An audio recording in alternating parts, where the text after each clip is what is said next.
ॐ भद्रं कर्णेभिः शृणुयाम देवाः भद्रं पश्येम अक्षभिर्यजत्राः स्थिरैरङ्गैर्तुष्टुवांसस्तनूभिः व्यशेम देवहितं यदायुः स्वस्ति नः इन्द्रो वृत्रश्रवाः स्वस्ति नः पूषा विश्ववेदाः स्वस्ति नः तार्क्ष्यो अरिष्टनेमिः स्वस्ति नो बृहस्पतिर्ददातु ॐ शान्ति शान्ति शान्तिः देवं नारायणं नत्वा सर्वदोषविवर्जितं परिपूर्णं गुरुंश्चान् गीतार्थमक्षामि लेशतः.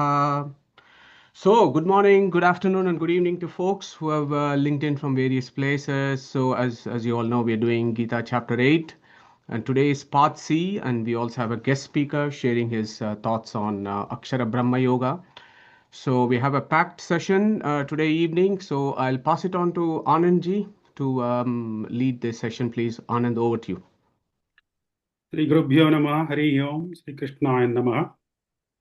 Welcome to Gita Chinthana, Part C. Before we commence this session, we would like to acknowledge the presence of our special guest and an eminent speaker, Dr. Prathosh Prasad. Dr. Prathosh, there's a slight change in the program. Dr. Prathosh has another lecture at about 9:15 p.m. Indian time. So he has kindly requested us if he can start off with this with his lecture, and then we carry on with the part C, if that is okay. So, Dr. Prathosh, it is our honor and delight to welcome you to Hindu Knowledge Academy, which is founded and spearheaded by our Guruji, Professor Madhusudan Srinivasan. Professor Madhusudan has been instrumental in teaching and guiding us on Srimad Acharya's Tattvavada philosophy. Thank you, Madhuji. Coming to Dr. Prathosh, he needs no introduction, but I would like to highlight a few of his amazing accomplishments.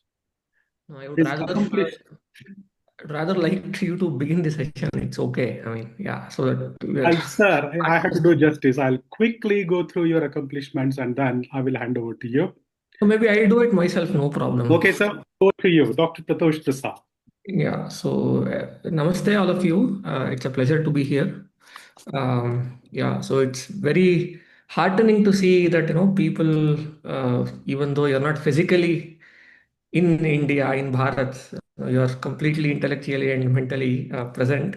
And very happy to see that you're doing regular Gita sessions and all that. Very, really glad that these kinds of things are happening.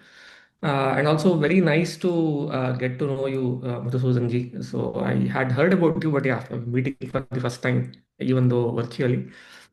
Yeah, so if you want an introduction, professionally, I'm a faculty member at the Indian Institute of Science, Bangalore. I practice artificial intelligence. I teach and do research in artificial intelligence. Before this, I was a faculty member at IIT Delhi. I spent 4 years there. Before that, a few years in industry, got my PhD and all that. And I've been a student of Dvaita philosophy and Nyaya for about 25 years now. Had the privilege of studying under various gurus. Yeah, that's about it. Yeah, so when I was a child, I actually went to Gurukulas and studied some of these Shastras, the Nyaya, Vedanta, and so on. Yeah, I think that's good for an introduction. So let's get started with the session. Okay, so I was told that you are doing a Chintana of the 8th Adhyaya of Bhagavad Gita. Anandji, I also watched your, skim over your video that you had sent me. That I think that was the last session, right? That you had conducted. Yes. If you're all people have already done a good job, right? So you know what it is. I don't know why do you want another session on this? It's very comprehensive whatever you have done. So I think that covers it a lot. But what I thought is okay. Before we begin, let's do a Please can I request everyone to mute their audios? please. Apologies, Dr. Prathosh. No problem. Does everybody talk Kannada here? Just curious. Many of them, not everyone. Okay. So let's do let me do a formal Mangalacharana and start. Shri Gurubhyo Namaha. देवं नारायणं नत्वा सर्वदोषविवर्जितं परिपूर्णं गुरूंश्चान् गीतार्थं वक्ष्यामि लेशतः लक्ष्मीनारायणं नत्वा पूर्णबोधगुरून् अपि कुर्मः श्रीकृष्णगीतायाः भाष्याद्युक्त अर्थसङ्ग्रहम् अभ्रमं भङ्गरहितम् अजडं विमलं सदा आनन्दतीर्थमजलं भजे तापत्रयापहम् यस्य वाक्कामधेनुर्नः कामितार्थान् प्रयच्छति सेवेतं जययोगीन्द्रं कामवाणच्छतं सदा दुर्वादिध्वान्तरवये वैष्णवेन्दीवरेन्दवे श्रीराघवेन्द्रगुरवे नमो अत्यन्तदयालवे आपादमूलपर्यन्तं गुरूणाम् आकृतिं स्मरेत् तेन विघ्नाः प्रणश्यन्ति सिद्ध्यन्ति च मनोरथाः श्रीगुरुभ्यो नमः.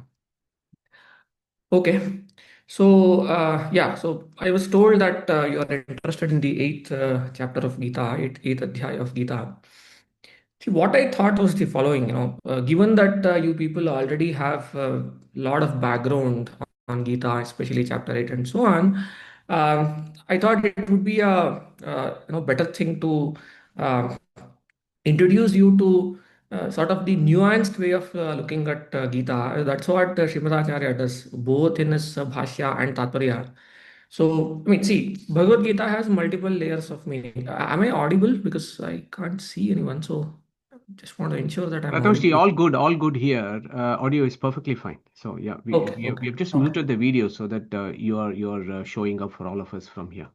No problem. Okay. See, it feels a little weird, no? Then, I mean, just talking to a computer is, I mean, even though we are used to it now, I teach a lot of classes online and, I'm used to talking to cameras, but it's still, yeah. Anyway, so I was saying, what I thought I would do today is that introduce you to the rigor that is present in the Acharya's Gita Bhashya and Tatparya. And I keep saying this to everybody. The thing is, whenever you study Vedanta, right, there is the first superficial level of studying Vedanta where I mean, if you're specifically talking of Dvaita Vedanta, you talk about the primary or the fundamental ontological constructs of the Prameya, ontological constructs or Prameya, like Vishnu Sarvottamatva and the Jiva Traividya, Taratamya, and so on. This is one level of understanding. Okay. Then comes I mean, even in Jnana, we have Taratamya in our Siddhanta, right? I mean, everything is ordinal. So everything that can be quantified can be put on a number line, it becomes ordinal. So you can measure that. So the Jnana also becomes hierarchical, okay, at different levels and nuances. That's what Acharya does as well, okay. So if you look at the Gita Bhashya there are innumerable Gita Bhashyas that are out there, right? Everybody and their grandmother is a Vyakyatra of Gita, and everybody says different kinds of meanings, okay. And anybody who knows some preliminary Sanskritam can also go through the text and understand to some level. But if you look at the way Srimad Acharya tackles any work for that matter, no, it's not specific to Gita. You look at Vasutra Bhashya, you look at the Gita Bhashya, you even look at the Rug Bhashya, or any kind of work that Upanishad Bhashya and so on, he goes very pedantic, right? I mean, as a researcher, so my day job is to do research on multiple things. That is why I've been a big time admirer and fan of Srimad Acharya and his clan because it's very nuanced. Okay, it's very pedantic and smallest to smallest details are not omitted or neglected. Okay, now what is the fundamental idea upon which he builds all his treatises? That he ascribes to this fact that whatever scriptures you take, the so-called Sapta Shiva, right? I mean, you have the Vedas, Upanishads, Mahabharata, Itihas, and all of them should speak in one voice. Sarve Vedaha, Sarve Ghoshaha, Ekeva Vyakriti Prane. So he draws his inspiration from that Upanishad Vakya and says that there should not be any internal contradictions amongst any of the Vakyas that are present in any of the scriptures. So this is the biggest claim that Srimad Acharya does. Nobody does this. I mean, I have fair exposure to many other philosophies. I've studied the Shankaras and Ramanujas and the Nimbarkas in their originals. Okay, and I can say it with extreme confidence that nobody even attempts to do this. Okay, so Acharya makes this extraordinary claim that you should not find a single contradiction amongst any of the tenets or any of the ontological ideas that are constructed in any of the scriptures that are held to be pramana. So this is one biggest thing that Acharya claims. And if you look at his bhashyas, right, he will support this claim. He will ensure that he's proving this claim from all angles. So it can be like this, right? I mean, it can be so nuanced that, okay, suppose suppose the Upanishad says something in one place and it says something else in other place. How do you ensure that these two are consistent? Now, the approach that the other people take is that either you neglect the thing that is not conducive to your siddhanta and say that, oh, okay, this is just at some different level of truth or the superficial. You can completely ignore that. Okay, that's how they deal with it. Or even worse, they'll not even attempt to look at it. For instance, it is Srimad Acharya who is the only philosopher that has even attempted to write a bhashya on Puranas. You have to look at Bhagavata Tatparya Nirnaya. So Bhagavata is full of surprises. I mean, you can deduce any Siddhanta that you want from Bhagavata. It's like that. Now he writes a complete commentary on Bhagavata. Nobody dares to do that because it's hard. Okay, and no Acharya has even looked at doing a commentary on the Samhita part of the Vedas. I mean, all of you are aware of it, right? All Vedas, right, have primarily four parts to it: the Samhita part, the Brahmana part, the Aranyaka part, and the Upanishad part. All acharyas build their siddhanta on Upanishads. Okay, but Srimad Acharya says that why only Upanishads? There is a huge body of literature called the Samhitas. Okay, which are supposed to be the oldest form of Vedas and containing a lot of information. Why do you ignore that entire body of literature and derive your Siddhanta only based on a small part of Vedas called Upanishads? So it is him who writes a complete comprehensive commentary on the Rigveda Samhita called the Bhashya. And the biggest, as I said, no, the striking characteristic of Madhvacharya's Bhashya is that there is not even an iota of contradiction between whatever he says in different granthas. Not only that, he will ensure that all his ideas are derived from the Mula text itself, and whatever the apparent contradictions that may seem to appear in between the Mula text, he will resolve them using Pramana. So this is something that I wanted. I keep saying this everywhere, but I wanted to say this in this group as well because when you read Acharya's works, right, you will have to look for this. See, only when you look into Acharya's work from this angle, no, you will get a lot of new ideas. Okay, so one thing, if I may, do a humble request, I do it with everybody who is a student of philosophy, is that I would urge all of you to learn some level of language, Sanskritam, and start studying the originals on your own. Okay, that is a worthy exercise to do because however much one can translate and however much one can deliver lectures, nobody can give you that experience which you would get when you study the originals yourself, not the translations. And to do that, you will need to spend some time. I have a lot of curriculum that is done and all that. You need to spend a good 2 years. I'm sure that all of you are serious seekers and you will be happy to do that. But once you do that, start looking at the bhashyas yourself, and you will find this extraordinary pleasure that is hidden there. So this is one point that I wanted to make. So given that, so I was thinking I will show you a few nuggets that are there in Bhashya, especially pertaining to the eighth chapter, that would show this, that would demonstrate how consistent Acharya's Bhashyas are and how pedantic and deep they are. Okay. And I'm sure all of you know this. Raghavendra Tirtharu has an independent commentary on Gita called Gita Vivriti. Okay, all of you know this, right? The Bhashya Acharya has written two commentaries on Gita, Bhagavad Gita. One is called Gita Bhashya, the other is Gita Tatparya. And there are corresponding tikas also, right? Pramay Deepika and Nyadeepa, which are commentaries on Gita Bhashya and Tatparya. So many ideas are there in all these granthas. Now, what Raghavendra Tirtha does is extraordinarily summarizes all of these in his Vivriti. So, only if you originally read the Bhashya and Tatparya, you can relate every statement that is made in Gita Vivriti to either Bhashya or Tatparya or its tikas. Okay, that can be seen. But it is one place where everything has been brought together. So, I should tell you that I studied Bhagavad Gita when I was in class 8, and my first exposure to Gita was through Vivriti, right? And I've enjoyed. I mean, I was not matured enough to understand the implications of it. You need to grow some gray hair and see a lot of samsara to understand what Bhagavad Gita is. But at least I knew the shlokas and what acharyas say, so that the theory was there. You just have to apply it to some practice. Okay. So I would urge all of you to actually go through Gita Vivriti line by line and study some elementary Sanskrit. Okay, so that's what I would request all of you to do. Anyway, so let's get to this.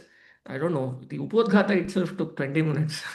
So when you said 30 minutes, I don't know how to talk about one full adhyaya of Gita in 20 minutes. It's extremely difficult. But anyway, yeah. So we Would you have. have you got some slides, Prakash ji? No, I didn't make slides. Okay, no worries. So you don't need to share it.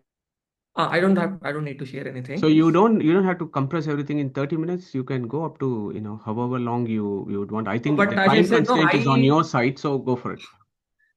see, I have a class starting at 9:15. Now, students come to my home every day, so I teach them Vedanta, so I need to go to that. Maybe some other session will do that, but anyway. So, you know about this eighth chapter, right? Everybody knows about this eighth chapter. It is called the Adhyajna or Adhyatma Yoga. So, the first question is Kim Tad Brahma, Kim Adhyatmam, Kim Karma Purushottama, Adhibhutan cha Kim Proktam, Adhidevam Kimuchyate. अधियज्ञः कथं कोत्र देहेऽस्मिन् मधुसूदन प्रयाणकाले कथं ज्ञेयोऽसि नियतात्म प्रयाणकाले च कथं ज्ञेयोऽसि नियतात्मभिः. These are the questions that Arjuna asked, right? So first level translation is what is Brahma, what is Adhyatma, what is Karma, what is Adhibhuta, what is Adhideva. Yeah. So the next question is, right, who is Adhyajna? Okay, so see, that's what I'm trying to say, right? Even the questions are looked at with lot of nuances. So why is this the thing, right? The questions like, why is this question asked in this context? So there is something called sangati, okay, which means when when somebody narrates something, right? All the sentences that one would say in a lecture or in a work has to be related to each other. So you can't talk about something, I cannot immediately switch on to, let's say, discussing some cricket match or some AI algorithm right now. It's called asangata, right? So there should be sangati, which means why am I saying what am I saying? Right?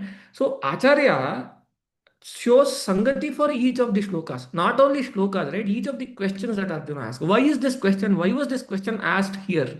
And why was this question asked in this very particular way? This question could have been asked in 10 different ways. Why was this question asked in this particular way? Right? So these kinds of analysis will be done in Bhashya. Okay, so it's very interesting to go that deep because, as I said, no, I am a researcher, so it's very very heartening to see no other people does this kind of analysis. So the question that is asked here, right, Adhyajna Katham.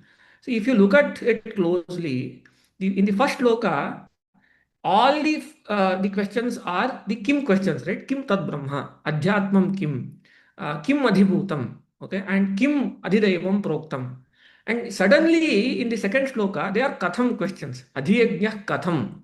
Okay, there's also a Kim question or the Kaha question, Kotra Dehesmin Madhusudana, Prayana Kale Katham Niyosi Niyatatma Bihi. So why is there a switch from Kim to Katham? Right? So nobody asked this question, right? Acharya asked this question. Okay, first in the first sloka there are what is Kim? Kim is what questions? Katham is how questions. Why is there a switch from the what question to how question? So what was the relevance to do that? Okay, and also there is this word called adhiyajna. So generally, yajnam adhikritya, if you know elementary Sanskrit, right? Yajnam adhikritya should become adhiyajnam. Just like adhyatmam is an avyaya, adhiyajnam should become an avyaya. So why there is suddenly the pullinga there, adhiyajnah kaha? It should have been, I mean, nothing would have been changed if you say adhiyajnam kim. But he asked adhiyajnah kaha, right? So why is there a switch of the gender? That's a question. Okay, and also if you look at it, it is everywhere. Kim tad Brahma, kim adhyatmam. So what is Brahma? What is adhyatma? In the second shloka, asmin dehe adhyajnah kaha. Suddenly, the adhikarana is asked, meaning how is adhyajna, or rather, who is adhyajna in this body?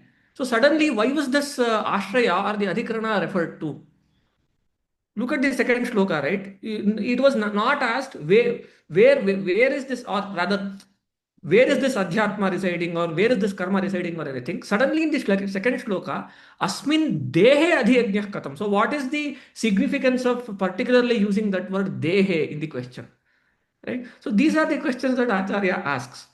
And in Bhashya, he answers it in one way, and in Tatparya, he answers it in one other way. Okay. And if you look at the way the Acharya gives the Bhashya, it's very, very different from any of the commentaries that you see there. Okay. So this is about those questions. As I said, no, this we can actually do this for the entire adhyaya. There is so much content to be covered. But yeah, I mean, if my main message is the following, right? I mean, you have to look at Gita Bhashya at this level of detailing. So let me tell you why these things are said here. Okay, and also I think I'm sure Madhusudanji has already told you there is this Shatka classification, meaning there are 18 adhyayas, right? So three groupings are made. First six adhyayas are one grouping, the second six are one, the last six are one. So Acharya also says, why is this particular adhyaya belonging to that particular Shatka or the group? Even that question is answered. Okay, I'll not go to how it is done. Okay, so he says the following, right? Atra adya shloke kimiti swarupa prashnaha dvitiye kathamiti prakara prashnaha. Right? I already told you the first set of questions in the first shloka, they're all swarupa prashna. Swarupa prashna is you are interested in knowing the particular thing. In the second set of questions, in the second shloka, it is the prakara prashna. You are interested in the how part of it. Okay. हाँ, अत्र देहे अधियज्ञः कथम् इत्यर्थः अस्मिन् देहे अधियज्ञः कः इति स्वरूपप्रश्नः. Right? The question is, I told you, right, in that second shloka, asmin dehe adhiyajnah kaha, adhiyajnah katham. The question says, in this particular body, how is it adhiyajna? Does it make any sense? It does not, right? I mean, in this body, how is it adhiyajna? Acharya says, the summary of the question is, Arjuna already knows that adhiyajna is Bhagavan. He's asking, in this particular body, how is Bhagavan called Adhyajna? That is the summary of the question, is what Acharya says. And he says to indicate that he is already aware of the fact that Bhagavan is Adhyajna, and he wants to know how is he called, or how does he manage the Adhyajna-ness. He wants to know that, and that is why the word Deha has been put there. He particularly adds that word Deha in that second question, because having known that you are Adhyajna, you tell me how do you do the duty of being adhyajna in this particular deha? And that is the question that he is interested in. And to indicate that particular thing, the word deha has been used in the second question, is what Acharya says. Now, look at the detailing.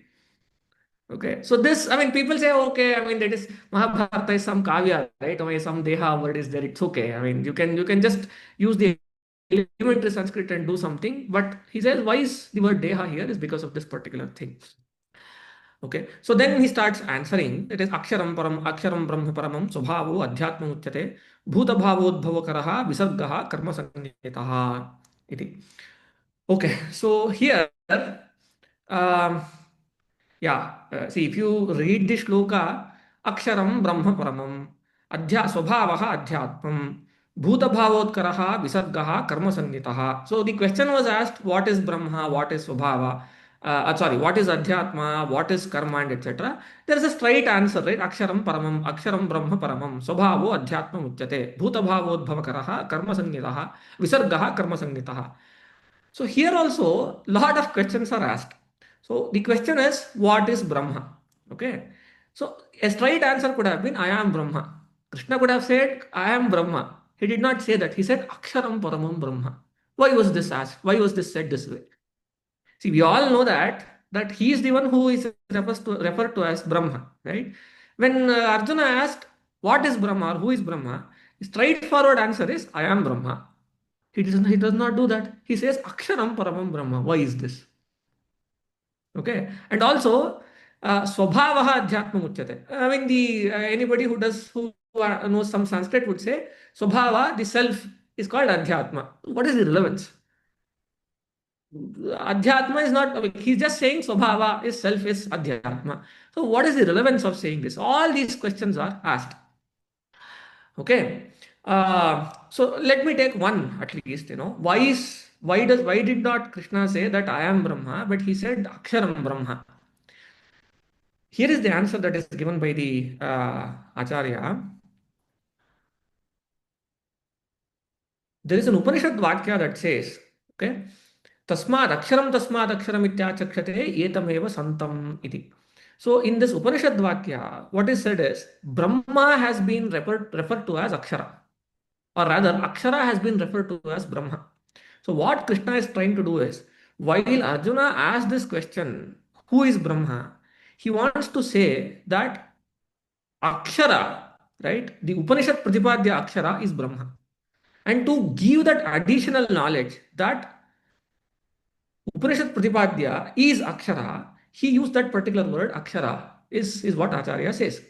तथैव वाच्येपि परमित्येव विशेषणं तु अधमं त्वक्षरं यासा. So then the next question is Aksharam Paramam Brahma, right? Why should you say, I mean, if you are referring to that Upanishad Vakya, and Acharya also says that whatever I say is not Nishpramanaka.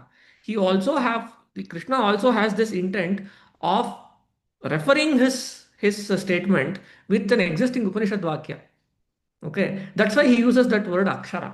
So the next question is, if all that he had to do was refer to that Upanishad Vakya, he could have just said Aksharam Brahma. Why did he say Aksharam Paramam Brahma? Why was that word Parama used? Okay, I mean, I keep saying this, no, look at the detailing. So every single question, every single visheshan or every single adjective is questioned. Why was this word Akshara was used? Is again, right? I mean, there is a skanda vachana that Acharya quotes. He says, Adhaman Tvaksharam Yasa Prakriti Jadarupika Ityadehe Prakrityade Akshar Padashabdatva Tad Vyabhrityarthamiti Gneyam. Also, Dvayamo Purusho Loke Kshirakshaksara Evacha Kshirasarvani Bhutani Kutasthaha Akshara Uchyate. So look at that in 15th chapter. He refers to the Prakriti or the Lakshmi, both the Jada and the Abhimani Lakshmi, by the word Akshara. Okay. Now there is a contradiction here. There in the 15th chapter, he is saying Kutastaha Akshara Uchyate. He is saying Aksharam Paramam Brahma. Isn't it contradictory? Right? So in one place you are saying Akshara is Prakriti. In the other place you are saying Akshara is Brahma. How is this possible? That's why Acharya says, you should look carefully. There the Akshara word is used. Here the Parama Akshara word is used. The word Parama is put here precisely to indicate that the Akshara is Lakshmi. The Parama Akshara is what referred to Brahma himself. This is the beauty of it. So that's why the answer starts by saying Aksharam Paramam Brahma. It is not Aksharam Brahma. It is Aksharam Paramam Brahma. Right? So this is what is there in Bhashya. Okay, I think, yeah, see, only have 10 minutes to do this. I don't know how much can I do here. Let me just see. Uh,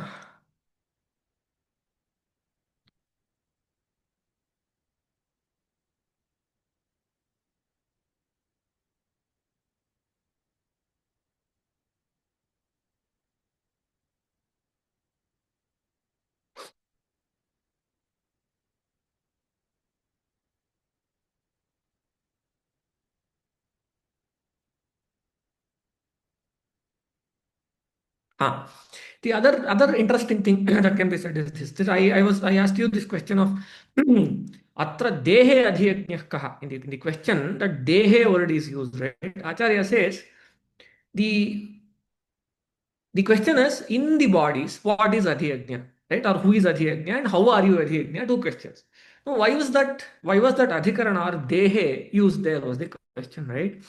Now there are multiple answers given. One nice thing that is given is the Adhyagnya idea, right? Adhyagnya means the one who is there as Antaryami or controller is the meaning of that word Adhyagnya. Now, Adhyagnya, the question of Adhyagnya only arises in the bodies of all souls other than Ishvara. Why is that? In the case of Ishvara, the Shruti says Nehana Nasti Kinchana, right? In our Siddhanta, Ishvara's body and Ishvara are the same in the sense that Ishvara has this Jnanananda body, there is nothing else. Okay. So the idea of Niyantritva or or rather the idea of being the controller inside a body, does not arise in the case of Ishvara's body. Okay, to indicate that the question of adhyajna is only within the bodies of non-Vishwara entities, the word deha has been used by Arjuna, is what Acharya says. Again, look at the detailing. Okay, the word deha is used. See, he says the following, right? Bhagavatah pranideve dehe iva swadehe pruthak abhavena niyantrutva abhavat atra deheti visheshanam ishvara deha vyavrityartham. So the word deha has been used in the first shloka to ensure that also in the answer, if you look at the answer of Bhagavan, right? Adhiyajnyo ahamevatra atra dehe deha bhrutamvara, right? Even there the deha visheshana has been used. It is used to say that it is the dehas, it is the bodies of the mortals or the prakrita jivas that I am referring to, because as far as my deha is concerned, there is no difference between the deha and me itself, right? So that has to be indicated in this word deha, and that is why the Ishvara also is using the word deha in his answer. Okay, so I can go on and on. I mean, you can actually look at every single word this way. That's what Acharya does. Every single word in every single shloka of Bhagavad Gita has been looked into in this angle.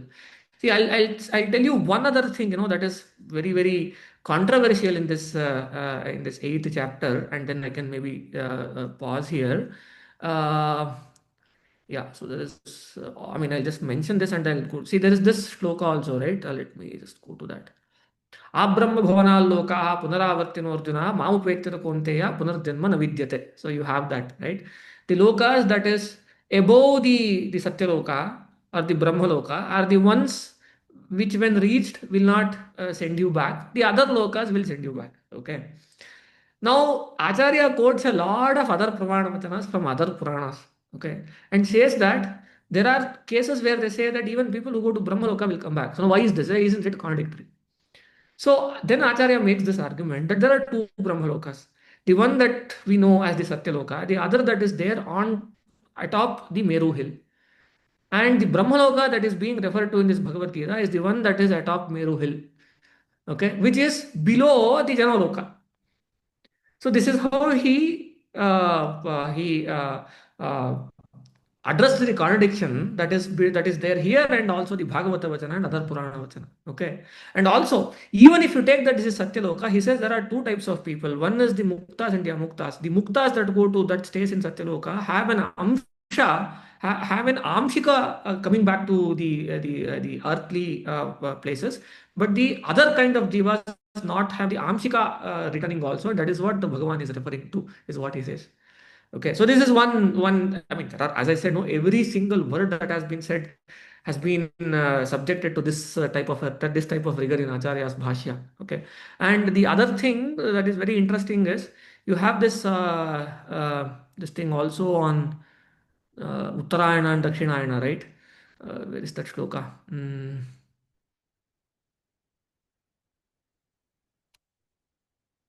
Sahasrayugaparyantam.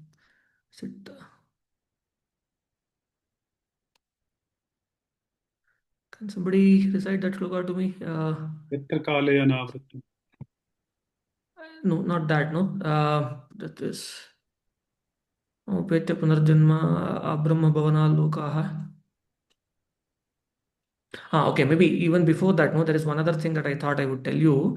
See, Antakale Smaran Bhavam is there, right? Prayana Kale, if you think about it. One nice thing that Acharya says, see, how can one think of Bhagavan at that particular moment? Because it's a lot of dukkha. He gives two answers to it. No, one he says, for the people who have done sadhana, the marana is the end point is not difficult. It is not dukkha. Is one thing. The other very interesting thing that he says is that even for other jivas like us who have not done great sadhana, the dukkha is only till the moments that are before death. The exact moment of death is not dukkhamaya, is what Acharya says, even for other jivas. This is a wonderful observation that he makes with pramanas. He says dukkha is only up to the penultimate moment of death. At the moment of death, there is no there is no dukkha, is what he says. The other important question is Acharya in multiple places says that the main karana or main instrument for moksha is aparoksha jnana. Okay, and it is not the antyakala smarana. But here in the eighth adhyaya, multiple places it is said that the antyakala smarana is what gives you moksha. Isn't it contradictory again? Okay, and he says it's not. This antyakala smarana would lead to aparoksha jnana, is what he says. Okay, Antyakala Smarana, that is how you can. I mean, I was watching your previous lecture, right? All the stories of Ajamila and all that, they did not get moksha in the true sense of it. Okay, it actually led to more sadhana that leads to aparoksha jnana. The ultimate sadhana to moksha is aparoksha jnana. And it is not the Antyakala Smriti. But this Antyakala Smriti will lead to aparoksha jnana. And Acharya shows how is this thing indicated in Bhagavad Gita Vakyas also. Okay, so that is for some other day, I think. That is one other nice thing. And this final thing that I wanted to say was this that Shanmasa Uttarayanam, right? What is that shloka? Hold on. Agnirjyotiyah Shuklaha Shanmasa Uttarayanam. Shanmasa Uttarayanam, okay. Sasarigaparyantam Bhutagramah. Agmirjyotirah Shuklaha Shanmasa Uttarayanam. तत्र प्रयाता गच्छन्ति ब्रह्म ब्रह्मविदो जनाः धूमो रात्रस्तथा कृष्णः षण्मासा दक्षिणायनं तत्र चान्द्रमसं ज्योतिर्योगी प्राप्य निवर्तते शुक्लकृष्णे गतिह्यते जगतः शाश्वते मते एकया याति अनावृत्तिम् अन्यया आवर्तते पुनः इति. So, I mean, you have seen the Vyakhana, right? Oh, he says, okay, you have the Agni, you have the Uttarayana, Shukla Paksha, and all this. And people who go there will not come back. And the ones who die in Dakshinayana and Krishna Paksha and all that, they are the ones who will come back, is what the meaning that everybody says, right?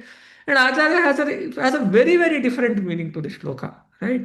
So he says, first of all, Krishna is not referring to a particular time here at all, is what he says. So that's very, very interesting, right? It's not the time that is being referred to. Why is that? Why is that? Because he says there are so many jnanis that have gone to good gati when they die in Krishna Paksha and when they die in Dakshinayana and all that. Again, there is a contradiction. So how can it contradict the known fact? So it has to be done something. The other logical observation that he makes is look at this shloka, no? Agnihi jyotihi ahaha shuklaha shanmasa uttarayanam. See, ahas has been referred to here, right? So, aha means day, okay, in Sanskritam.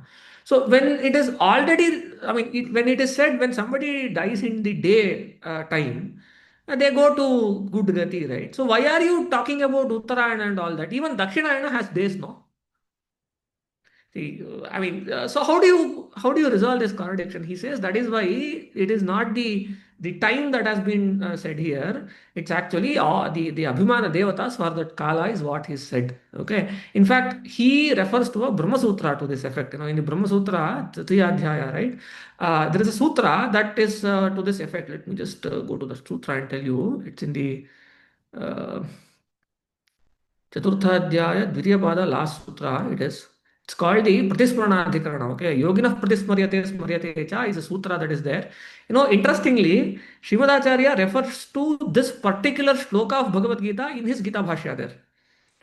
न केवलं कालादिकृते ब्रह्मचन्द्रगति स्मर्यते किन्तु ज्ञानयोगिनः कर्मयोगिनश्च अग्निर्ज्योतिरः शुक्ल षण्मासा उत्तरायणं तत्र प्रयाता गच्छन्ति ब्रह्म ब्रह्मविदो जनाः इत्यत्र योगीति विशेषणात् स्मरणनिमित्ते चैते गतिः. Okay, so he refers to these particular shlokas in his Brahma Sutra Bhashya, and to ensure that there is ekarthata or coordination between those two ideas. He says it is not the time that has been referred to here. It is the Devata Gatis, or rather somebody who is a Jnana Yogi will take this particular path. And this is in sync with whatever has been said in the Ditya Pada of Brahma Sutra. Okay, so that's why, Archiradi Patha. So, in fact, there is actually a nice Brahma Sutra here that would say that when he talks of the Vayu here, right? The Vayu that is talked about is also the Pravaha Vayu, or rather the son of the god Vayu. He is not the Mukhya Vayu. Okay, and there is a particular Brahma Sutra to that effect. And Acharya says that look at that Brahma Sutra, and then look at this Bhagavad Gita Vakya, and deeply observe, and then you do a Vakya in such a way that there is no contradiction amongst any one of the things that has been said. Okay. So yeah, I think it's already 9:15. Yeah, so the take home message is the following, right? For one, I mean, see, in Sumadhvajaya, right, when Acharya was requested to create a bhashya, okay, or rather, when the bhashya of his is described, it says Bhuta Bhavya Bhavadatma Bhikvachita. So this is a bhashya that was not to be seen, okay, that will not be seen, and that does not exist in any of given time, right? So that is the kind of bhashya. And when we do research, we always talk about this thing called novelty, okay, which is doing something that is new, which is not there in the literature yet. A lot of people ask this question to me, right? Oh, what was novel about Madhacharya Siddhanta? Everybody knows about Veda. Everybody knows that there is a God, okay, there is an Ishvara, and there is moksha and all that. A lot of people say that a lot of people draw some parallels between the Semitic religions and Madhya Shastra, and also say, oh, it's only a copy and all that. However, if you look at the way Acharya writes his bhashyas to Prasthanataya and also the other works, every single statement he makes is novel. So much so that to the Brahma Sutras, he even goes to an extent of changing the Vishayavakyas in the sense that he is the only Acharya that takes the Samhita Vakyas as Vishayavakya for Brahma Sutra. So his entire work is extraordinarily novel. Okay, so I mean that this thing can be appreciated only if one goes to that level of pedantic detailing, because what happens is most of the times, in my view, right, the popular pravachana, the popular lectures sort of underrepresent the novelty of Madhya Shastra, because see, not many people are interested at this level of detailing. You see, that's the problem, right? So given that, I mean, looking at your previous lectures and all that, I understood that this is a group that is really interested in detailing. I thought I should make this comment that uh, please go into the details of the bhashya, okay, and look at every word, look at everything, and I mean, as beginners, you can refer to Gita Vivriti, because it combines both the bhashya and the ideas of both bhashya and tatparya. I would even say that you read line by line Gita Vivriti. It's not too much. You can you can read every single line of Gita Vivriti, and it's a very good exercise. Is what I think. And with that, I would end my lecture today, and offer this whatever small Vagyajna that I did to the lotus feet of Krishna. Yeah, as I said, no, thank you very much for having me. It's very delightful to see that a group like this exists. Okay, and please continue your good journey. And yeah, so I pray good uh, dhyana to all of you, and good karma to all of you as well. Okay, with that I will stop now. Thank Just a you. minute. My students are already here. Let me open the door and come back. Give me a minute.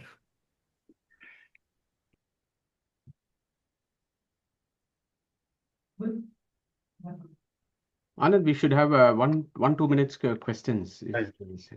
Yeah.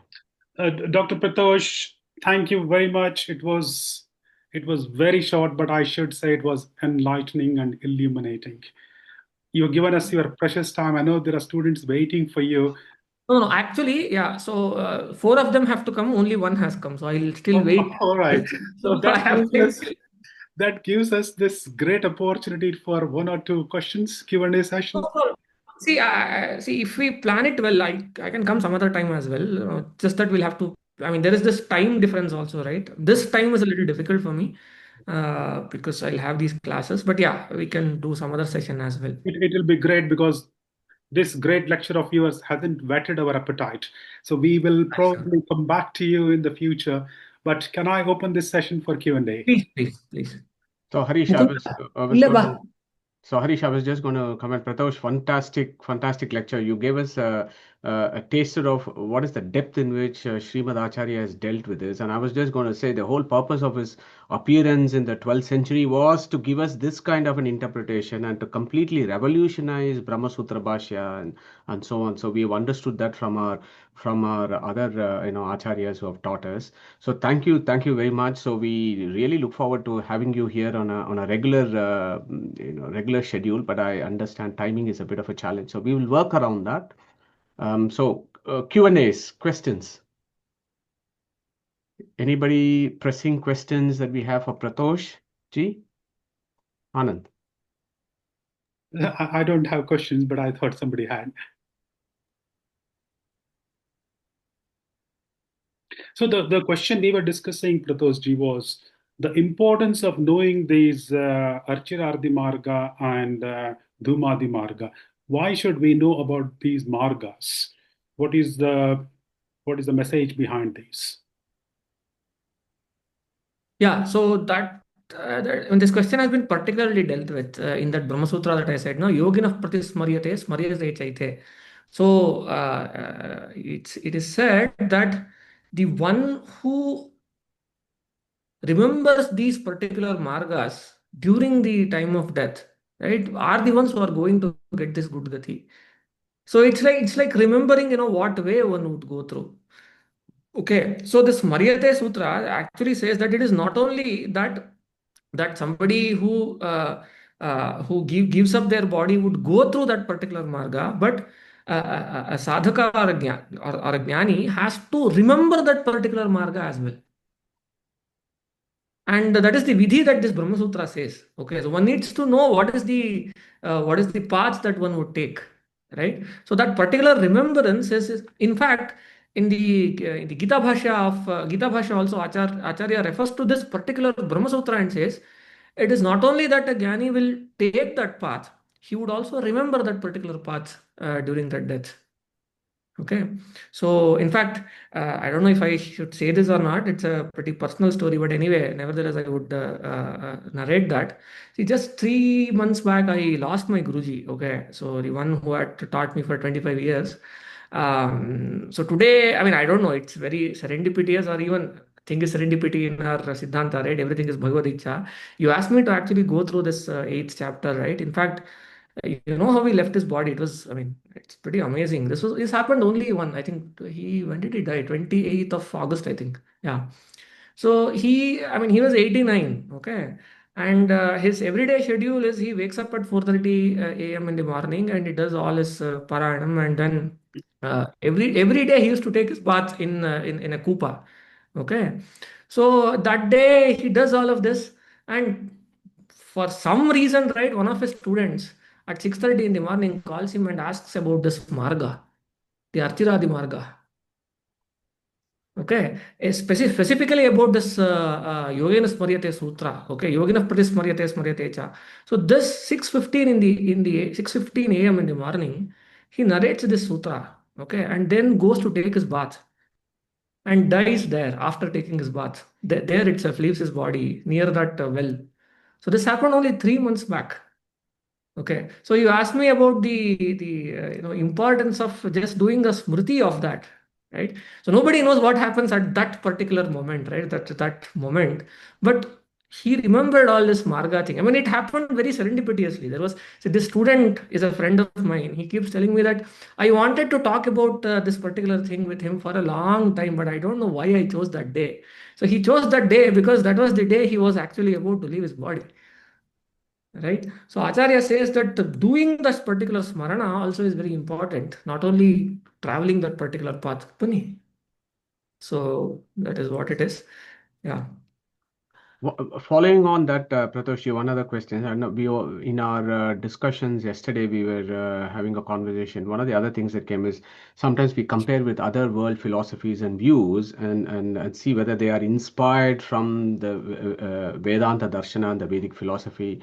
Now, we were talking about the Egyptian civilization and Egyptian philosophy, where the journey of souls with the path they take and all the various mantras that they have to recite as they go, and in the tomb they have all the other facilities that are there. Is there any, have you done or anybody else done that kind of research to try and understand whether even the Egyptian view is actually inspired from, what our Veda Vyasa has said in Brahma Sutra and in Gita? So this becomes more of an anthropological question, but yeah. So this is of my interest as well. See, it is of my belief that most of the theistic ideas that are there anywhere in the world has been influenced by Indian thoughts. There is no question about it in my mind. So if there is a book that one should read, I mean, people call that pseudoscience, but I would still want you to read that book. There is a book called Forbidden Archaeology. I don't know if you are aware of that book. Okay, it's by one Richard Thompson. So this man is a celebrated mathematician. We know him as a probability theorist, but he's also this. He's an ISKCON follower and all that. He has written a book by name Forbidden Archaeology. Okay, so in that book, he actually gives a lot of anecdotes on why and how one should link all the most of the world's uh, theological civilizations with Indian civilization. As I said, no, a lot of anthropologists have called that pseudoscience, and there are reasons to call it as well. A lot of his methods are not scientific per se, but it's a good book. I would definitely want you to read that book. Okay, I mean, talking of that particular person, right? There is one other book that he has written. Okay, it's called The Cosmology of Bhagavata Purana. So I always have this question that if you look at the cosmological descriptions of the universe in Bhagavata Purana, it's very contradictory to the modern day description of universe. Okay. I had this question and done a lot of things on this, what to do, and but this particular book provides a lot of respite. So that is how I got to know about that particular author. Okay, this Richard Thompson guy has written a book called the Cosmology of Bhagavad Purana, where I'll give you one thing that I very fondly remember about that book. Okay, in Bhagavatam, it is said that there is a mountain called Loka Loka Parvata. I think all of you should listen to this as well. There's a mountain called Loka Loka Parvata, and the distance between the earth and the Loka Loka Parvata has been mentioned as some yojanas. Okay. Now, it has also been said in Bhagavatam that sun rays does not cross Loka Loka Parvata. So Loka Loka Parvata is the boundary of sun rays, is what has been said. Now, this guy, Richard Thompson, in his book writes that, no, look, we don't know how to map these objects that has been referred in Bhagavatam to the contemporary celestial objects, and that is why we are struggling. And he says that, look, this Loka Loka Parvata that has been referred to in Bhagavatam is actually the rings of Saturn. Okay, and he says that it is a astronomically known fact that the rays of sun does not cross Saturn. You can verify this, and also the distance that is mentioned in Bhagavatam from the Earth to the Loka Loka Parvata matches exactly with that of the Earth and rings of Saturn. Okay, this is one. I mean, he has made a lot of observations like this. I like that guy. So it's a 500 pages book. It's called the Cosmology of Bhagavata Purana. That guy also has written a book by name The Forbidden Archaeology. You should read that. It's a very interesting read. So that would, whatever question that Madhusudanji asked, why is there is an influence between the Indian culture and the Egyptian thing and all that? He says that there is, and he gives a lot of anecdotal evidence. Again, right? I mean, nobody does rigorous research on all this because nobody is interested, and that's why it gets buried in the name of pseudoscience. But yeah, there was one attempt. The other unfortunate and interesting fact is that this guy was murdered in his swimming pool, is what is said.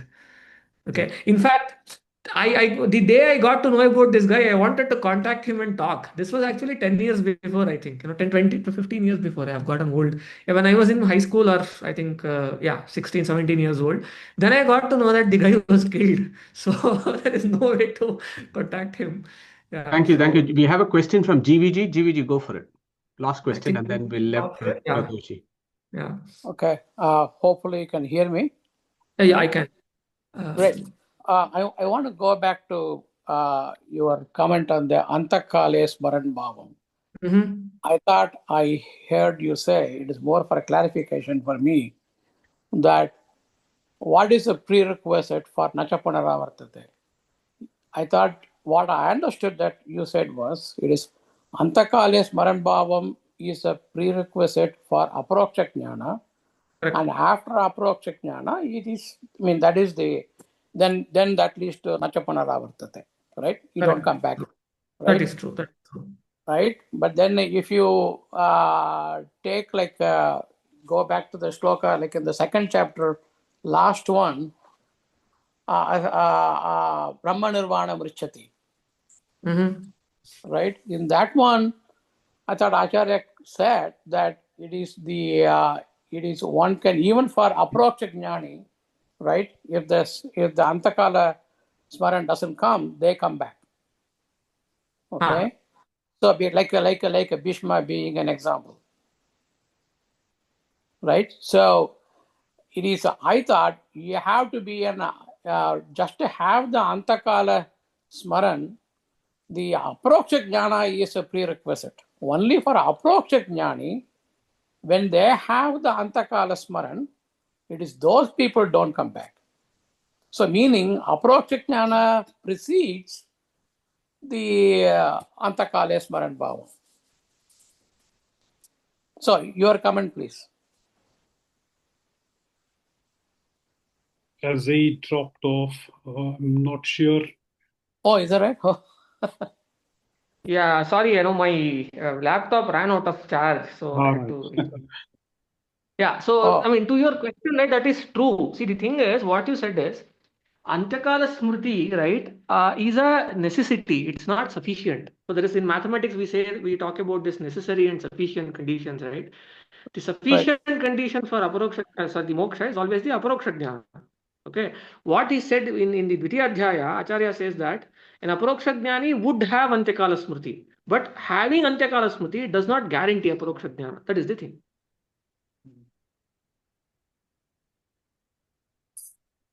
I So think, I actually need to leave now. yeah, The yeah, students are yeah. here. Okay. Thank you. We will take it up on some other day. I'm still not Or see, the clear. other thing is, please feel free to email me or even send me messages over WhatsApp. Okay, Anand has my I'll do number. that. Happy I to. will share your email, Prathosh, and thank you very much for your You can precious also time. share my number, no problem. Yeah, so if Okay, you I'll want. also share your number, but thank you very much from each and every one of us. We look forward to many more such talks in the future, Prathosh. Your time is precious, and thank you once again. Thank you very Thank you. much, Thanks a lot. Prathosh. Take care. Thank you. Thanks. So, Madhuji, we have nearly spent an hour.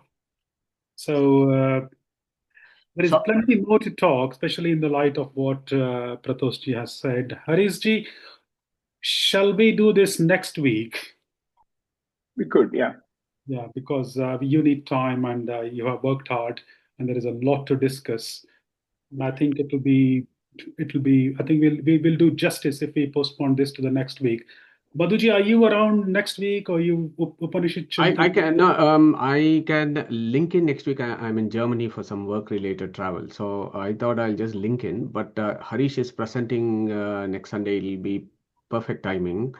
Because I think, Harish, we've had a lot of interesting directions with regards to your presentation as well. And so I think next week will be super, I think, and we can open up for the full Q&A next week. Yeah. And the question that GVG was asked, maybe we can carry on, maybe spend a few minutes. If anybody else has got any question and any Q&As, questions following Prathosh ji's very beautiful presentation, picking up a few gems and illustrating that at great depths. So GVG, your question is really interesting. One thing we were discussing yesterday is, if you want to go somewhere, you need to have the direction, right? If, for example, you want to drive from New Jersey to Washington DC, you need to know which national expressway you're going to take, which service station you're going to stop. Number one. Number two, you also need to ensure that the traffic lights are working properly, the roads are working properly, the weather is fine. So all these fellows who are involved in looking after the roads should ensure that the roads are fine, the traffic lights are fine, the weatherman is giving you the right information as to how the weather is going to be, and everything else. So you could approach that these guys are the Abhimani Devatas that are looking after the destination, and that you actually have that map. So I think that is how we reconciled as to why this is required. The other thing that we also required is from the statements that have been discussed. I think GV is gone, but from what things have been No, discussed. I'm here. You're here, GVG. Okay, fine, fine. Thank you, thank you. So I'm kind of listening.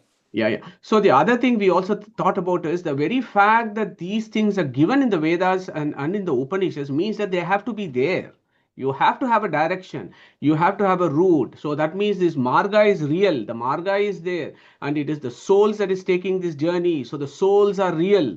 I don't know how you can put Aham Brahmasmi in this equation, particularly in this particular chapter. It is just impossible. Yeah.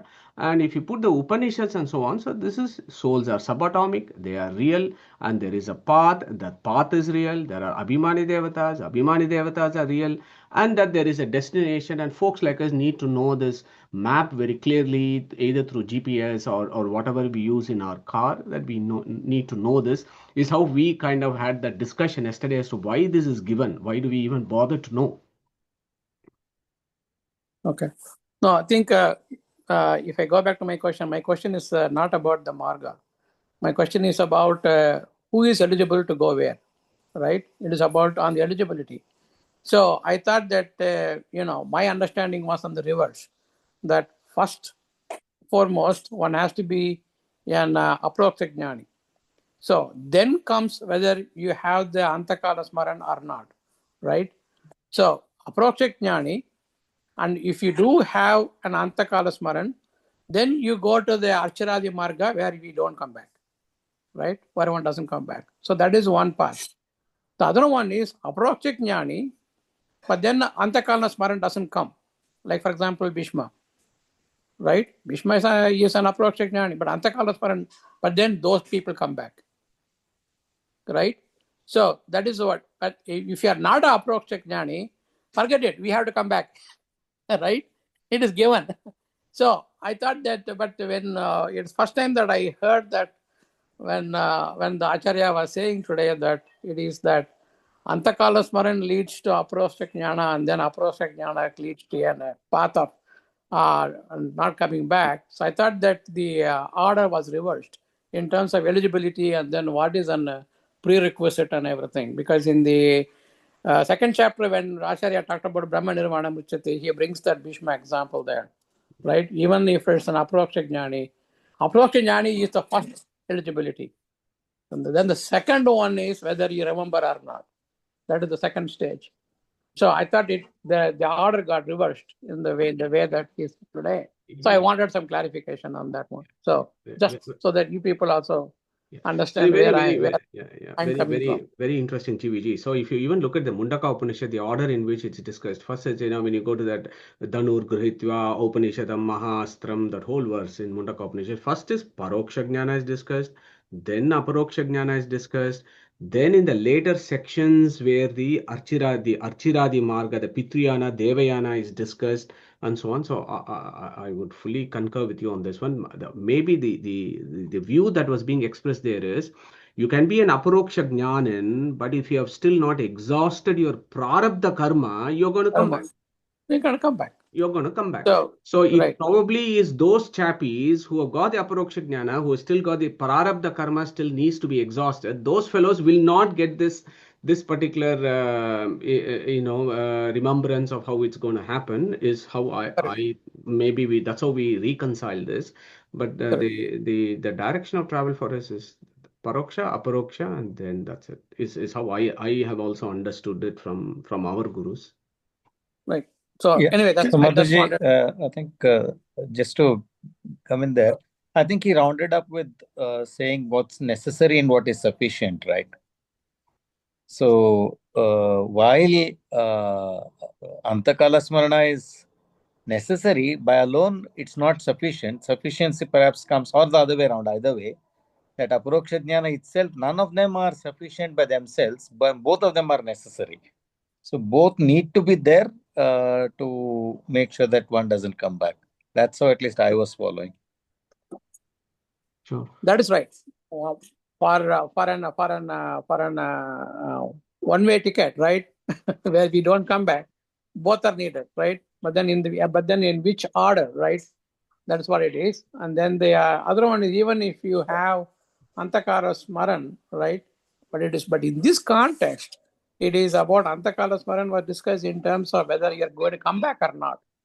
It is not in the context of whether Antakala Smaran leads to Aprosajnana or not. That is not the discussion at all in this context. Yeah. Interesting.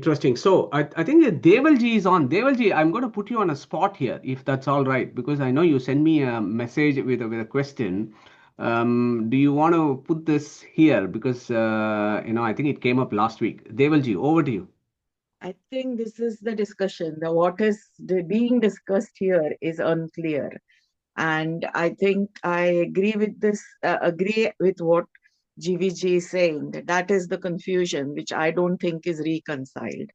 So the today's speaker has said that at the time of death, if you are that is what Krishna is saying right now. Am I amongst this forum? My knowledge is very limited, so please forgive me for my question and understanding.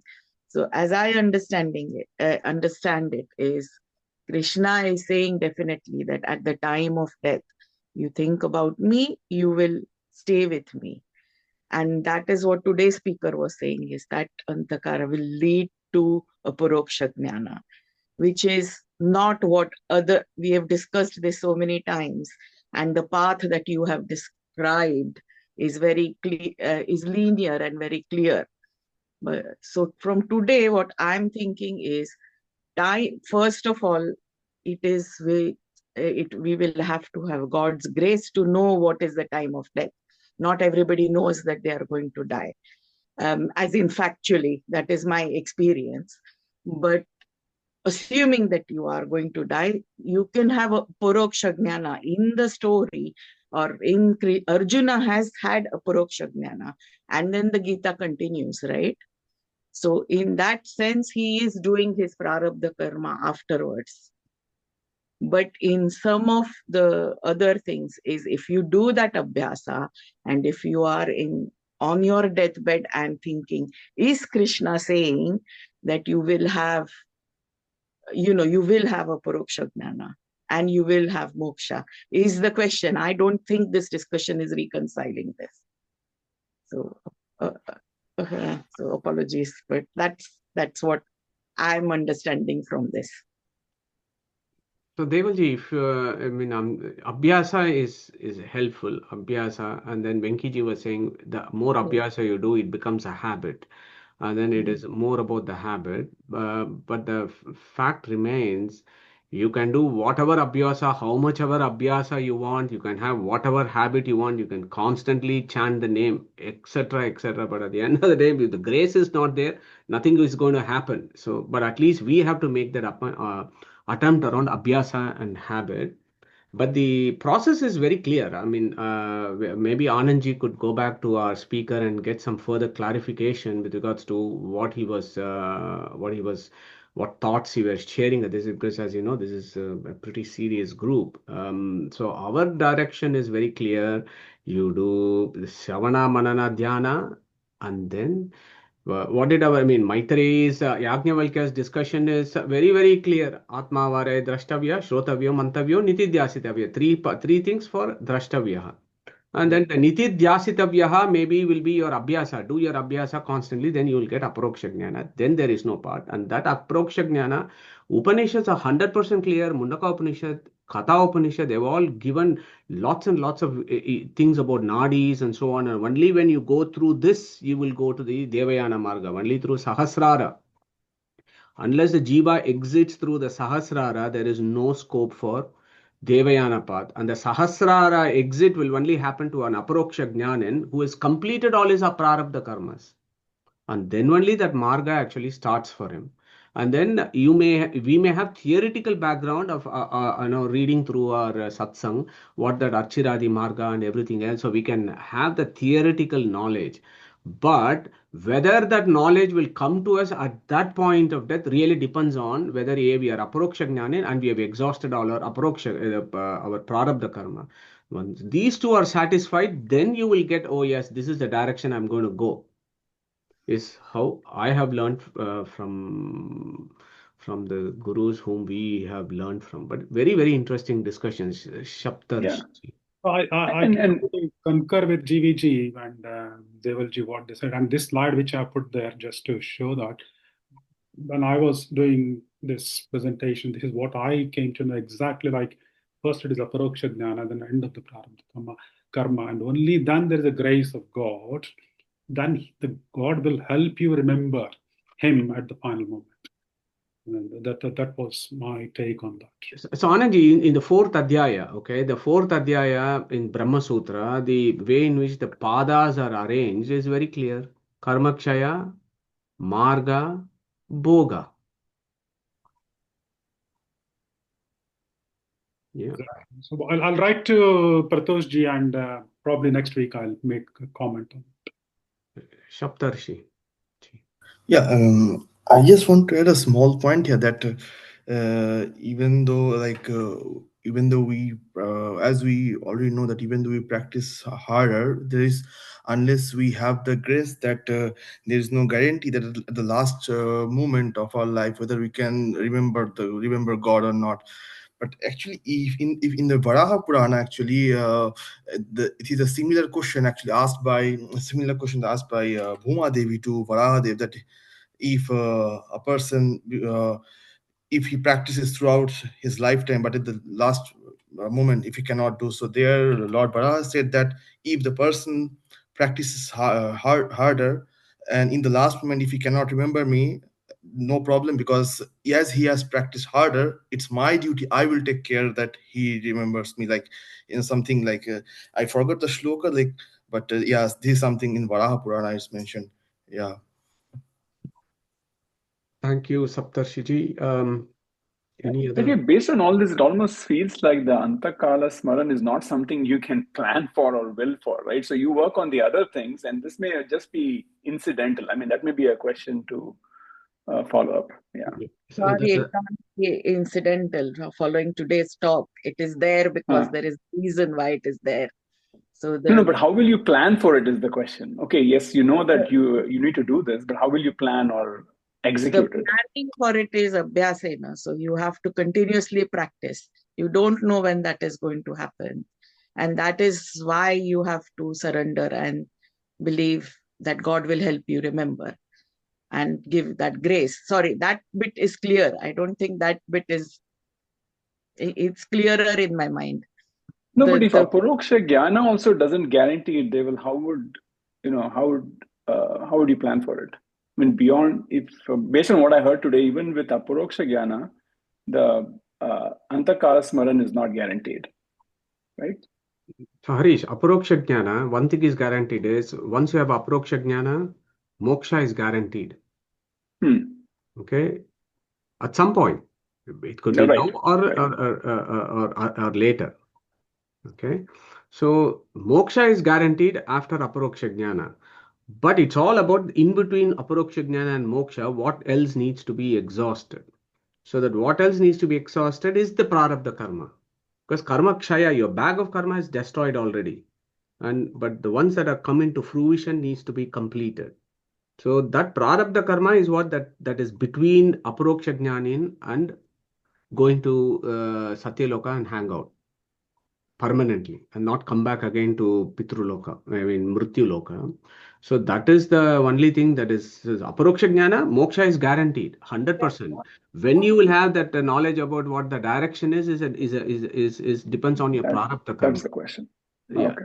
prarabdha karma. But I think your thought was very beautiful there, saying that abhyasa, you keep on doing abhyasa, maybe aproksha jnana is a side effect of that, but at least you have to do that. Without abhyasa, you don't even get the side effect called the aproksha jnana. So you have to do that. You can't sit around and then say suddenly you will get aproksha jnana, unless you're an aproksha jnanin and currently doing your prarabdha karma. So that nobody will know. Yeah. I Can think I ask a is question, Madhuji? Yes, Shilaji, we'll come to Jagadish and then we'll come to you, Yeah. Shilaji. Yeah. Okay. Jagadish. Thank you. So, Namaste, Majuji. So, I heard Prathosh saying, talking about here, Ajamilas also. So, how does this fit then here? Because he's only saying that word at that last moment to go into moksha. So, is he having Aparoksha Jnana prior to that Antakala Smarnam? I think we discussed this last week. Anandji, you want to pick it up? He was a Aparoksha Gnani. He was a Aparoksha Gnani. But what Prathosh said today was not all the Aparoksha Gnanis are guaranteed moksha. He made a comment there. I couldn't catch up. What? I don't know. Aparoksha jnanins are guaranteed moksha, Harish, Anandji. It may be just that they are not guaranteed moksha right now. Not all of them are guaranteed now. It's about the prarabdha karma they have to that they have to exhaust. So aparoksha jnana means moksha is guaranteed. That He said about Bhishma also, and he said, so Bhishma still had prarabdha karma to finish. right. So Okay, Bhishma was Bhishma had prarabdha karmas to finish. What is Bhishma? Let us think about Bhishma. Who is Bhishma? Whose avatar is Bhishma? Bhishma is Vasu, Vasu. So Vasu. Bhishma is Vasu. What Vasu he is? What is his? Just Devu or Dvav or something like that. Dhyunamaka Vasu. Yeah, Dhyunamaka Vasu, correct. Dhyunamaka Vasu. Dhyunamaka Vasu. So this guy is still hanging out in the material world. He has to do his jobs. He has to run the affairs of the universe, right? So he will become a Dhyunamaka Vasu and look after whatever the Vasu's portfolio is. So he's still there in the material world. He can't go to moksha right now, one thing. And also, he is not ready yet. And God has not made him ready yet. All the devatas, everybody are here. They have to do their job. So that is one easy explanation for that. But what Jagadishi was telling is from TSR's classes, what we have understood is Ajamala may have had a vision that Narayana, he said he might have had a vision, but at that point he realized all the wrongdoings that he had done. And then he actually goes back and does a lot of sadhanas. And then he reaches moksha. So there's some view saying that if you keep on saying something, suddenly you'll go to aproksha jnana. It's not going to happen.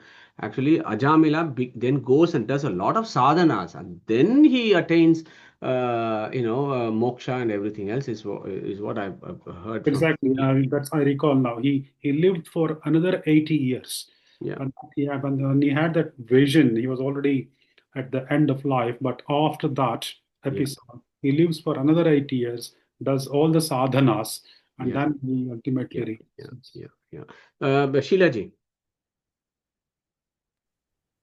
Most of my questions, I think I've got clarity now, and it's very nice, Prathosh, how he spoke about Kim, Katam, Kata, Kaha, Aham, Parama, Akshara, Kutasthakshara, all those, and it is I was really in bliss with the knowledge he had, how he Acharya's bhashya, how he interpreted within those 20 minutes, because that answers most of the questions, that 8 questions answers most of the philosophy, isn't it? I know we are going into depth, and I'm not a adhikari to talk about Acharya's bhashya because I have not read it or I've not studied it. But we can enjoy it, isn't it? And we spoke about Ajamela last time, and this time it was, necessity of the Namasmarana or necessity of the remembers he mentioned, isn't it? That's also, he clarified that also, because how Ajamela, I had heard Ajamela, I think you had mentioned before, came back and did the tapas for a long time. But what is our thing now? Shravana, Manana, Nididhyasana. That's what we can do, isn't it? See how we can go about it. I'm thinking, what they have done, they are giving by examples. What has to be done now is important for us. Yeah, prarabdha karma we have to endure, and after that, if you have aparoksha anubhuti also, you come back till your desires are there. Desires, if they are in a subtle way which we don't even know what it is, so those are there. When the desires are burnt only, then we will have the purification of the heart. Then we will have a Karana Janma. That is what is because Karana Janma is needed, because to work out whatever, I don't know how to explain it, but so what is the next step? Just Shravana, Manana, Nididhyasana. Is it?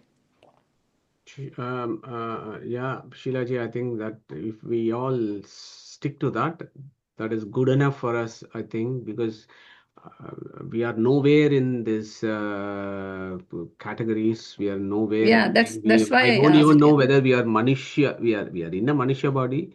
We are whether we are eligible for even Aparoksha Jnana. I don't know. Whether we are Manishyottamas, I don't know. Whether we are eligible for Aparoksha Jnana and Moksha, I do not know. But I think, as we discussed before, the very fact we are searching for this means that there must be something positive in us that we are making this search. So that is all that we can do at this point of time, and keep going.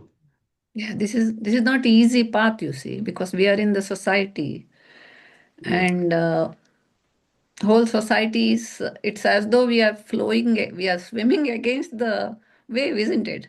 We are swimming against the waves. Yeah, that's Yeah. how it's been all the time, isn't it? 4:2:1 is the ratio. 4:2:1. So if one is the Satvika Jivas, you got 4 Tamasikas, 2 Rajasas, and 1 Satvika. So 4:2:1. Manushyanam Sahas ratio. Never forget that one. Yeah. So that is how it is. I think that's Actually, Thank you. one thing I want to note, add was, answer to all these questions is given in Tatparya. So, whether the Aparoksha Jnani, Prarabdha Karma, is Acharya is given, in Tatparya is given for the same sloka, Abhyasa Yoga Yuktena sloka, Aparoksha Jnani Nam, Prarabdha Karma Avasane. For Aparoksha Jnanis, where at the end of their Prarabdha Karmas, Smaranti, Tyajati Bhavetida. So, at the end of their Prarabdha Karma, after getting Aparoksha Jnana, that is the time when they will get the Smarane. Then Tyajati, they leave this body. So it's very clearly given there. And also, why non-Aparoksha Jnanis will not get that they leave the bodies, again Acharya says in his previous statement, Sada, that is Abhyasa, he says that Sada, Tad Bhava Bhavitanam Eva, Samsparan Tyajati iti Kevalam Tatkala Smaranam Bhavati, Nachet, if it is not like that, Smarato, even if you remember, Samadhi Skalanavat, that is when your Samadhi gets over, then Purva Karmanusari Sutya, Tat Prahatira Bhavati. So, you have to have Aparoksha Jnana, Prarabdha Karma should be ending, only then you'll go get the body. So, Acharya has given all these steps in Tatparya, but not in Bhashya. So, we have to read both to get the full idea. Fantastic, Prakashji. Thank you very much for that clarity of thought from Tatparya Nirnaya. Any other comments or questions? Okay, cool. So, Anandji, over to you. So what we'll do next week is to do the remaining verses of chapter 8 Bhagavad Gita and then conclude the session. It will take a good 40-45 minutes, and it will also give us another opportunity for this wonderful interactive session. And with that note, can we conclude today's session, Madhuji? Sure, yeah, sure, absolutely. So again, thank you so much for organizing this, Anandji, through to getting Prathoshji introduced to our satsang. Hope we'll have him on many occasions to talk deep stuff, not swimming on the surface. Can I request Suresh still there to recite Om and close today's session, please? Yep. Oh.